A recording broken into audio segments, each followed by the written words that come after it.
Hello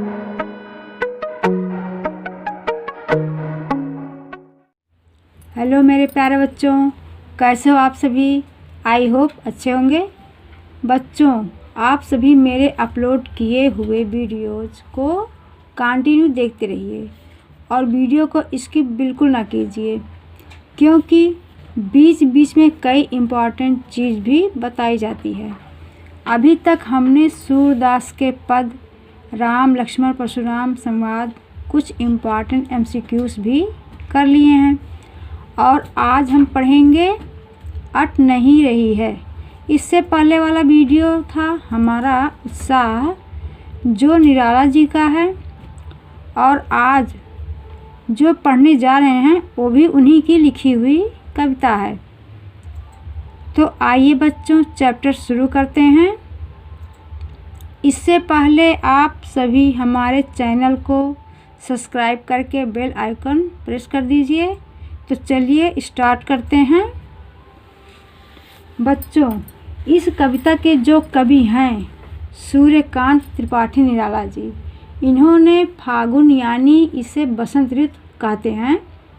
इसे आनंद और उल्लास की महीना भी कहते हैं।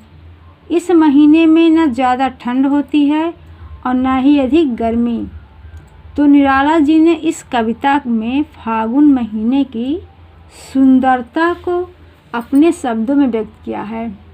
यहाँ जो कवि हैं वो फागुन के महीने की सुंदरता को अलग अलग ढंग से कल्पना करते हैं। वो इसकी सुंदरता में इतने खो जाते हैं कि इसका सौंदर्य बिल्कुल हृदय में बसा लेते हैं। फिर भी उन्हें ऐसा लगता है कि जैसे ये उनके हृदय में भी समा नहीं रही। इसलिए उन्होंने इसका नाम रखा अट नहीं रही है। मतलब फागुन महीना इतना अधिक सुंदर और आनंदमय है कि कवि के हृदय में समा ही नहीं पा रही है। उनका हृदय भी इसके लिए छोटा पड़ जा रहा है। तो आइए बच्चों, आप पढ़ रहे हैं कविता।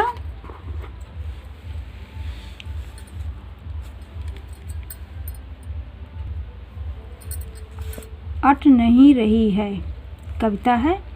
अट नहीं रही है आभा फागुन की तन, सट नहीं रही है। इसका मतलब है बच्चों, प्रस्तुत कविता में कवि ने फागुन महीने का चित्र प्रस्तुत किया है। फागुन महीने का यानी फरवरी मार्च के महीने में जो बसंत ऋतु का आगमन होता है। इस ऋतु में पुराने पत्ते झड़ जाते हैं और नए पत्ते आते हैं। कहीं सांस लेते हो, घर घर भर देते हो, उड़ने को नभ में तुम पर पर कर देते हो।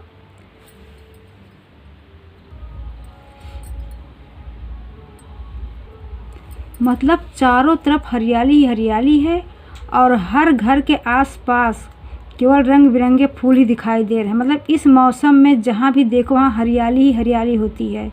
तो कभी यही कह रहे हैं कि घर घर भर देते हो, मतलब हर घर के पास सुंदरता ही सुंदरता रहता है, मतलब हरियाली ही हरियाली रहती है। बच्चों, इस कविता में फागुन महीने को मानवीकरण किया गया है।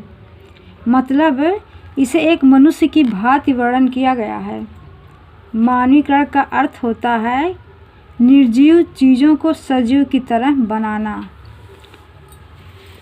तो देखते हैं बच्चों, कहीं सांस लेते हो, घर घर भर देते हो। मतलब यहाँ ये महीना एक इंसान की तरह है।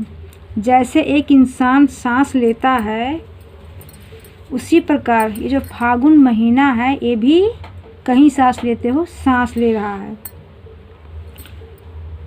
वैसे यह भी सांस ले रहा है। तो हर जगह अपनी हरियाली और खुशबू बिखेर देता है।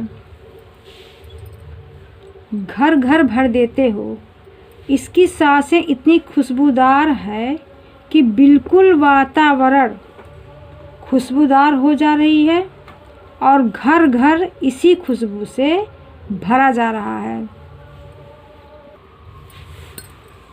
अपने को नभ में पर कर देते हो। मतलब कभी इससे इतना खो जाते हैं कि जैसे उड़ने का मन करता है उन्हें। पर कर देते हो मतलब जैसे उनके पंख लग गए हों, इतनी सुंदरता को देखकर, हरियाली को देखकर इतने खुश हो जाते हैं कि उनका मन करता है कि पर आ जाएं और उड़ जाऊं। तुम्हारे खुशबू इतने अच्छे हैं कि जैसे हमारे पर ला दे रहे हैं, ऐसा कभी सोच रहे हैं। आँख हटाता हूँ तो हट नहीं रही, पत्तों से लदी डाल, कहीं हरी कहीं लाल। मतलब लेखक इतने खो गए हैं कि जो यहाँ की प्राकृतिक सुंदरता है, मतलब फागुन की, उस सुंदरता को देख के उनकी आँखें हट नहीं रही है, वो हटा नहीं पा रहे हैं। इतनी सुंदरता, इतनी हरियाली है, पत्तों से लदी डाल, कहीं हरी कहीं लाल।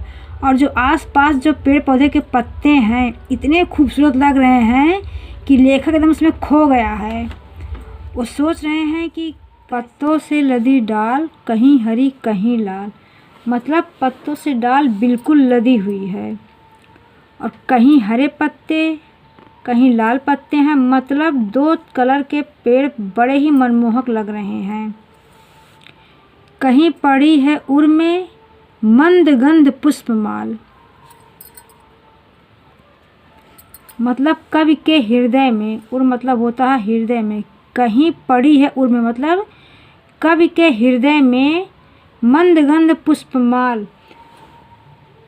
मतलब हरे और डालियों से अनगिनत फूलों से लद गए हैं, जिससे कवि को ऐसा लग रहा है जैसे मंद गंध पुष्पमाल, जैसे प्रकृति देवी ने अपने गले में रंग बिरंगे और सुगंधित फूलों की माल, मतलब माला, पुष्प मतलब फूल, मतलब जो प्रकृति की देवी है उसने अपने गले में रंग बिरंगे और सुगंधित फूलों की माला पहन रखी हो। पाट पाट शोभाश्री पट नहीं रही है। मतलब इस सर्वव्यापी, पाट पाट मतलब होता है जगह जगह है, जगह जगह इसकी सुंदरता कवि को कहीं और छोड़ नहीं आ रही है। मतलब कवि जो है इतना मनमोहक हो गया है कि उसको कुछ नज़र ही नहीं आ रही है कि इसका और छोर कहाँ है, और नज़र नहीं आ रही है। इसलिए कवि कहते हैं कि फागुन की सुंदरता जो है वो पट नहीं रही है, यानी कि अट नहीं रही है। मतलब इतनी सुंदरता है इस प्रकृति में, जो फागुन का महीना है वो इतनी सुंदर है कि उनके हृदय में समा नहीं रही है। तो बच्चों, आपका ये चैप्टर कंप्लीट हो गया है। अगर आपको कहीं समझ में नहीं आ रहा है या अच्छा लग रहा है तो आप कमेंट में ज़रूर बताइए और वीडियो को लाइक करना मत भूलिए। तो चलिए बच्चों, ओके बाय, फिर मिलते हैं अगले वीडियो।